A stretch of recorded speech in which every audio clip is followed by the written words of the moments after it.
సంగారెడ్డి జిల్లా పటాన్చేరు పట్టణంలో బస్టాప్లో నిన్న సాయంత్రం ఇద్దరు చిన్నపిల్లల్ని గుర్తు తెలియని వ్యక్తులు వదిలి వెళ్లిపోయి మానవత్వాన్ని మార్చారు.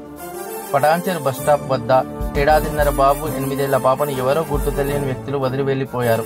మాటలు కూడా సరిగా రాని ఈ పిల్లల ఆచూకీ కోసం ఎదురు చూసిన స్వీపర్ ఎవరూ రాకపోవడంతో అక్కున చేర్చుకుని పిల్లలను తన దగ్గరే ఉంచుకుంది. విషయం తెలిసిన మీడియా పోలీసులకు సమాచారం ఇచ్చి పిల్లల తల్లిదండ్రుల ఆచూకీ కోసం అప్పజెప్పింది. పటాన్చేరు పోలీసులు ఐసీడీఎస్ అధికారులను సంప్రదించి వారికి పిల్లలను అప్పగించేందుకు చర్యలు చేపట్టారు. ఈ పిల్లలను గుర్తించిన వారు పటాన్చేరు పోలీస్ స్టేషన్ కు సమాచారం ఇవ్వాలని సిఐ ప్రవీణ్ రెడ్డి తెలిపారు.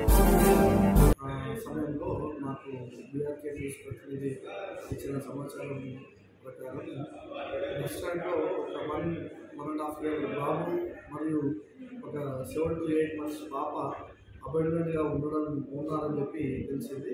మా బీట్ కానిస్టేబుల్ పంపించి విచారించగా వాళ్ళ తల్లిదండ్రులు ఎవరో గుర్తు తెలియని వ్యక్తులు నిన్ననే బస్ స్టాండ్లో వాళ్ళని వదిలేసినట్టుగా వాళ్ళని గమనించి బస్ స్టాండ్లో పనిచేసే ఆయామలు వాళ్ళను రాత్రి వాళ్ళ కష్టంలో పెట్టుకొని తల్లిదండ్రుల గురించి విచారించగా ఏ సమాచారం తెలియకపోగా ఆ సమాచారం మాకు తెలిసిన తర్వాత మేము పిల్లల్ని పోలీస్ స్టేషన్ తీసుకొచ్చి విచారణ చేసి వాళ్ళ తల్లిదండ్రుల గురించి వెతకడం జరుగుతుంది. ప్లస్ ఈ పిల్లల్ని కూడా సిడబ్ల్యూసీకి హ్యాండ్ ఓవర్ చేయడం జరుగుతుంది.